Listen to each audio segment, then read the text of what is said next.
All right, let's jump into this deep dive on online scams. You sent over a ton of info about this stuff. It's pretty wild, actually. Some of these scams are so clever. Yeah, it's amazing how creative they can be, but in a bad way, of Oh, course. for sure. Like, one article you shared mentioned this romance scammer who spent 2 years. Whoa, 2 years? Yeah, 2 years just building this whole relationship with the victim before even trying to scam them. Talk about playing the long game. It really shows you how these scammers prey on more than just our love of a good deal. They tap into some pretty deep human emotions. Exactly. Like loneliness, fear, the desire for connection, you name it. It's a bit unnerving when you think about it. It is. So, okay, big picture question. How widespread is this whole online scam thing? It's a huge problem. Honestly, it's massive, and it's growing like crazy. The internet's this incredible tool, right? Okay. For connecting with people, for business. Yeah, it's changed everything. But it's also become this haven for scammers. They're Right. targeting everyone. Individuals, businesses, it doesn't matter. They're taking advantage of the fact that we're all so reliant on being online. So let's get into the specifics. You sent me a bunch of sources, articles, research reports. Let's walk through some of these scams. Starting with one we've probably all heard of, phishing. Oh, yeah, phishing. Yeah. The classic. Right, but I was reading about this thing called spear phishing, which I thought was interesting. It's like phishing, but way more targeted. Instead of sending out a generic email to tons of people, they tailor them to specific individuals. Oh, yeah, spear phishing can be really effective because they use info they've gathered about you, like from social media or data breaches.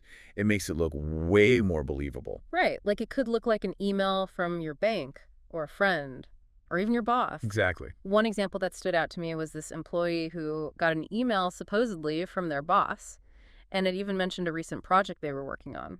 Oh, wow. Yeah, so they clicked the link, no problem, thinking they were just updating their login info, and bam, their whole computer got compromised. That's scary. Mhm. Because with spear phishing, it really bypasses your normal defenses because it preys on those existing relationships you have. It's a good reminder to always double check, even when things look familiar, especially when you're sharing sensitive info. Definitely. And, speaking of things that seem too good to be true, online shopping scams. Those are a big one, too. Oh, tell me about it. We've all seen those crazy deals online, like weight loss products that promise miracles, or gadgets that sound too good to be true. And usually they are, right? Exactly. Some of the articles you sent over were talking about these fake online stores. They use stolen pictures of products and super low prices to lure you in. Yeah, and they even create fake reviews to make it look legit. It's like a digital Potemkin village, And then you've got online marketplaces where anyone can just set up shop. Right, which is great for finding unique stuff, but But it also makes it super easy for scammers to just disappear after they've made a few sales. talk about buyer beware. Okay, let's shift gears a bit and talk about something a little more, well, scary ransomware. Ugh, ransomware. Yeah, that one's a doozy. Just the thought of your computer being held hostage is terrifying. Basically, it's malware that encrypts your files, so you can't access them at all. And then they demand a ransom to give you the key to unlock them. And usually they want you to pay in cryptocurrency, which makes it even harder to trace. Exactly. It's like trying to track a ghost. And the worst part is, even if you pay the ransom, there's no guarantee you'll actually get your data back. Yeah, it's a nightmare scenario, Yeah. and it happens way more often than you think. Okay, moving on. Let's talk about tech support scams. You know those ones where they prey on people's anxieties about their computers? Ah, yes. Everyone's had that moment where their computer starts acting up and they're just like, oh no, what do I do? Totally. And that's when these scammers swoop in. You might get a pop-up message saying your computer's infected. Hmm. Or you get a call from Microsoft or Apple saying they need to fix your computer remotely. It sounds so official, but But it's all fake. Mm. They just want to install malware on your computer or steal your info or lock you out of your own system until you pay them. One of the stories I read was about this woman who got one of those pop-up messages, and she panicked and gave the scammer remote access to her computer. Oh no. Yeah, they locked her out of her files and demanded hundreds of dollars to get back in. It's just awful. It's a reminder to be super wary of those unsolicited tech support offers, no matter how legit they sound. If you're ever unsure, it's always best to go directly to the company's official website or phone number. Exactly. Don't just trust some random pop-up or phone call. Okay, so we've covered phishing, online shopping scams, ransomware, and tech support scams. That's a lot already, but let's keep going. Now on to those scams that play on our dreams of striking it rich. The investment scams. Ah, yes. The get-rich-quick schemes. They come in all shapes and sizes, right? Oh, yeah. You've got your classic Ponzi schemes where they promise high returns with no risk, but really they're just using money from new investors to pay off the old ones, And eventually the whole thing collapses. like a house of cards. And then you've got all those cryptocurrency scams popping up left and right. People pouring their savings into some obscure digital currency, hoping to get rich quick. The lure of easy money is a powerful thing, and these scammers know exactly how to play on that. One article you shared was about this cryptocurrency scam where people were promised like a tenfold return on their investment within a month. Wow. Yeah, and they all jumped in thinking they'd hit the jackpot. But of course, it was all a lie. The scammers vanished, and so did their money. It's a reminder to always do your research before investing in anything, especially something that sounds too good to be true.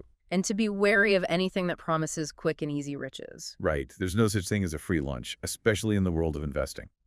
So we've talked about scams that play on our fears and scams that play on our greed.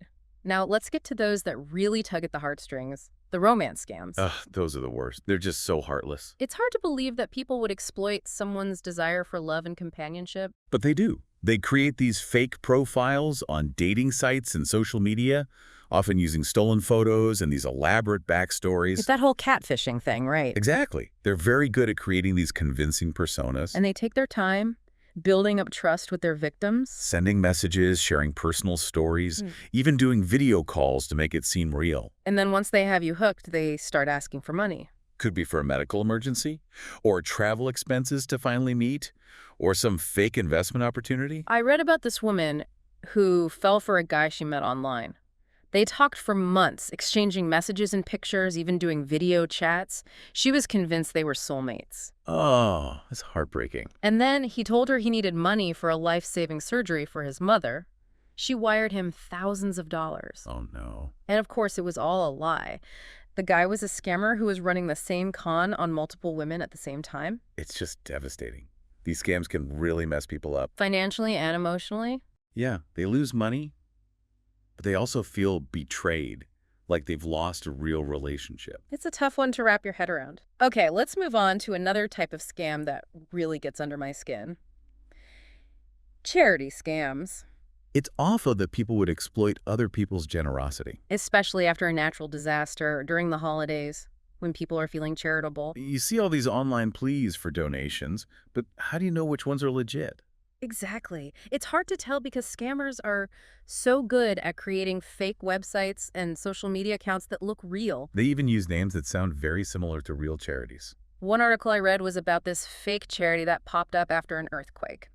They raised millions of dollars from people who just wanted to help. Unbelievable. But none of that money ever went to the victims. The scammers just pocketed it and disappeared. It's despicable. Really, it is. It's a reminder to be so careful about where you donate, especially online. Do your research, check their credentials, make sure they're registered with the right authorities. Don't just blindly give money to anyone who asks. Okay, let's wrap up this scam tour with one more type that's all too common. Job scams. Ugh, yeah. Those ones prey on people's desire for a good job, especially during tough economic times. You see all these job listings online that sound amazing. High salary, flexible hours, work from home. The dream job, right. Exactly. But there's always a catch. Often, they'll ask for upfront fees for training materials or a background check. Or they might ask for your bank account info for direct deposit, but then they drain your account instead of paying you. Yep, classic bait and switch. I came across this story about a scam where people were offered work-from-home jobs as mystery shoppers. The mystery shoppers. Yeah, they were promised big bucks to evaluate stores and restaurants. But first, they had to pay a fee for a starter kit. Of course. The starter kits never arrived, the jobs didn't exist, and the scammers vanished. It's a good rule of thumb to remember that legitimate employers don't ask you to pay to work for them. So be very wary of any job offer that requires upfront fees or asks for sensitive info before you've even had an interview. If it sounds too good to be true, it probably is. So there you have it, a whirlwind tour of the scam landscape. Not exactly a fun trip, but an important one, I think. Definitely. Now that we know what we're up against, we can start talking about how to protect ourselves. Exactly. Because it's not all doom and gloom. There are things we can do to fight back. Yeah, it's a wild world out there, almost like a digital arms race, you know? So how do we even begin to arm ourselves? I mean, you keep saying be careful, but are there specific things we can do to make ourselves less of a target? Absolutely. The more you know about how these scams work, the better equipped you'll be to avoid them. Like learning the scammer's playbook. Okay, so let's get tactical. You mentioned red flags earlier. What are some of the biggest warning signs that something might be fishy? Well, the most obvious one, but it's easy to get caught up in the moment, is when an offer just seems too good to be true. Like crazy discounts or investment returns that are guaranteed, or a job that sounds like a dream come true. Right, that old saying, if it sounds too good to be true. It probably is. And another big red flag is that sense of urgency. Like, they're trying to pressure you into making a decision quickly. Oh yeah, like those limited time offers? Exactly. They'll say things like, this offer ends in 24 hours, or don't miss out, act now. So you don't have time to think it through. Right. They want to bypass your rational thinking and get you to act on impulse. So take a breath, step back, and ask yourself, does this really make sense? Exactly. And if something feels off, trust your gut. Okay, so trust your gut. What about unsolicited contact? I mean, we all get spam emails and calls, but sometimes it's hard to tell what's legit and what's not. Right. Well, a good rule of thumb is that legitimate companies rarely contact you out of the blue with amazing offers or urgent requests, especially if you've never interacted with them before. So even if an email looks like it's from your bank or a company you use. Yeah, it's always best to double check. Go directly to their official website or use a phone number you know is theirs to verify. Good point. Okay, what about those website addresses? Those URLs that are just a jumble of letters and symbols? I know I'm supposed to pay attention to those, but honestly, most of the time they look like gibberish. I know they can be confusing. No. But they're really important because scammers will often create fake websites that look almost identical to the real ones. Oh, right, to trick you. Exactly. But the URL will be slightly different. Maybe a misspelling or an extra character or a different domain extension. So instead of bankofamerica.com, it might be like bankofamerica.net. Yep, something like that. And always look for that HTTPS at the beginning, especially if you're entering any personal or financial information. The S means it's secure. Exactly. It means the website is using encryption to protect your data. If you just see HTTP without the S, be very careful. Okay, good to know. I'll be paying more attention to those URLs from now on. What about poor grammar and spelling? Is that always a sign of a scam? It's not a foolproof indicator, but it's definitely a red flag. I mean, legitimate companies usually have professional writers and editors to make sure their communications are error-free. So if you see a bunch of typos and grammatical errors. Be suspicious. It could be a sign that you're dealing with a scammer who's not even trying to make it look professional. Right, because they don't care. Exactly. Okay, so we've talked about some red flags. Now let's get into some actual steps we can take to protect ourselves, like our digital defense strategy. I like that digital defense strategy. All right, lay it on me. What's step one? Step one is simple but important. Be skeptical. Don't just take things at face value, especially online. So basically, don't be too trusting. Right. Question everything, especially if it seems too good to be true or if it's pressuring you to act quickly. Okay, so healthy skepticism is key. What about passwords? I know we're all supposed to have strong passwords, but honestly, it's so hard to remember them all. I get it. It's a struggle. But strong passwords are one of your best defenses. Use a combination of uppercase and lowercase letters, numbers, and symbols. Make them at least 12 characters long, and please don't use the same password for multiple accounts. So password 133 is officially out. Definitely out. If a hacker gets one of your passwords, they could potentially access all your accounts. It's like using the same key for your house, your car, your office, everything. That's a scary thought. Okay, strong, unique passwords for every account. Got it. What else? Enable two-factor authentication whenever possible. It adds an extra layer of security by requiring you to enter a code from your phone or email in addition to your password when you log in. So even if someone steals your password, they still can't get into your account without that code. It's like having a double lock on your door. Makes sense. Okay, two-factor authentication. Check.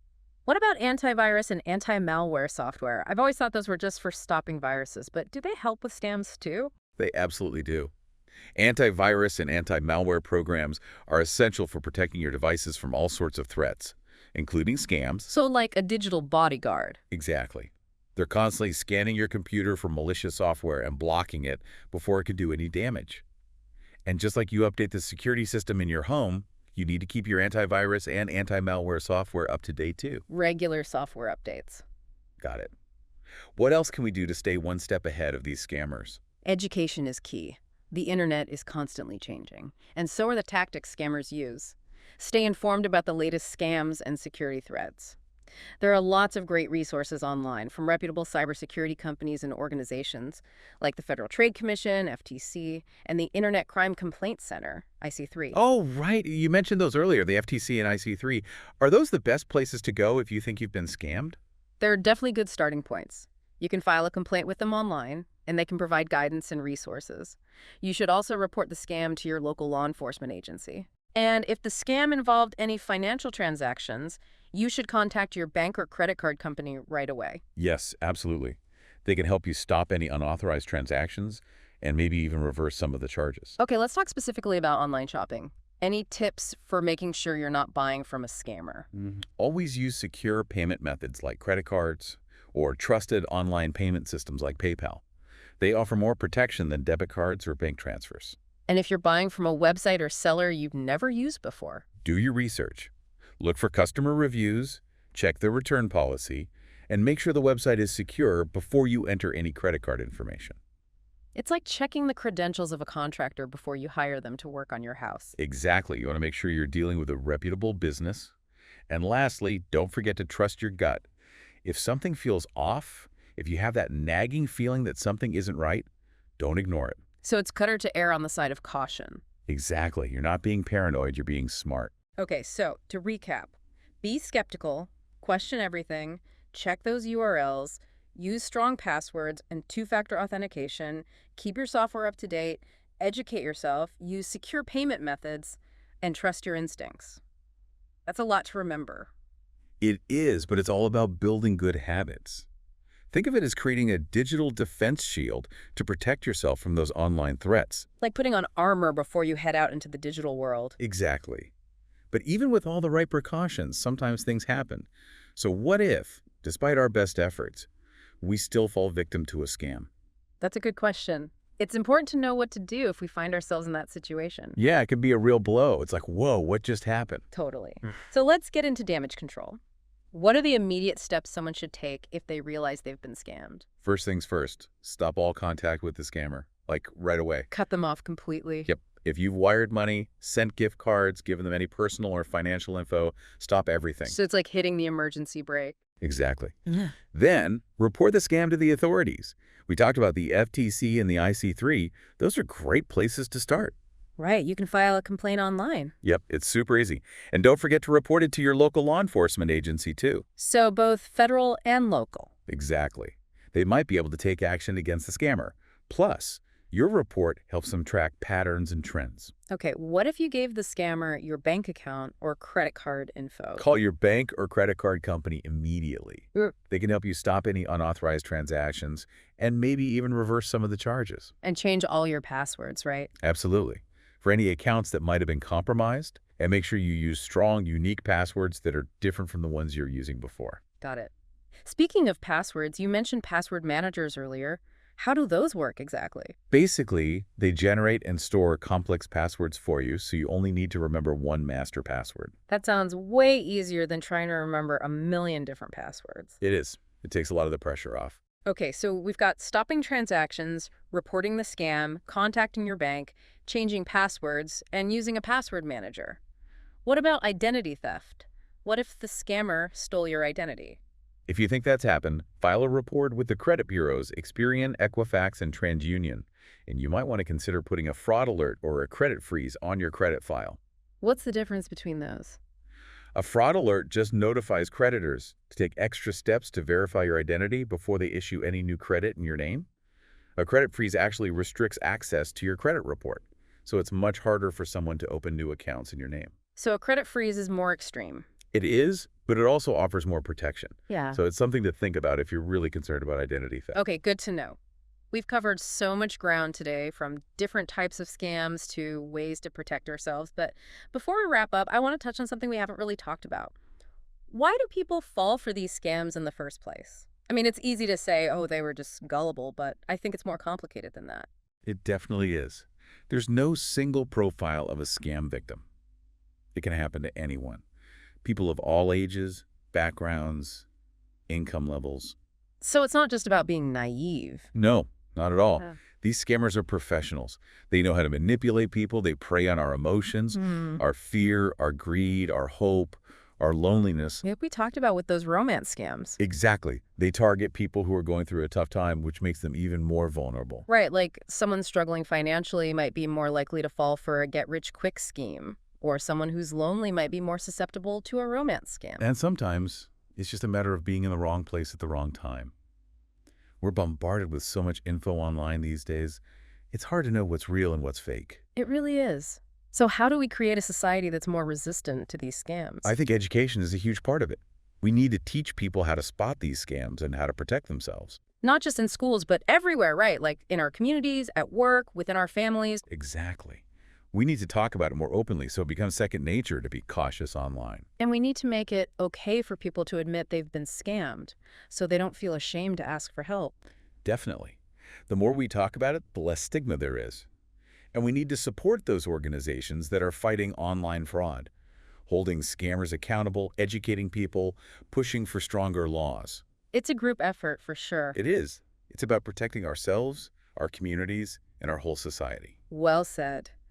This deep dive has been eye-opening, to say the least. Thanks for sharing your expertise and helping us navigate this wild world of online scams. My pleasure. And remember, knowledge is power. The more we understand these scams, the better we can protect ourselves and those we care about. Exactly.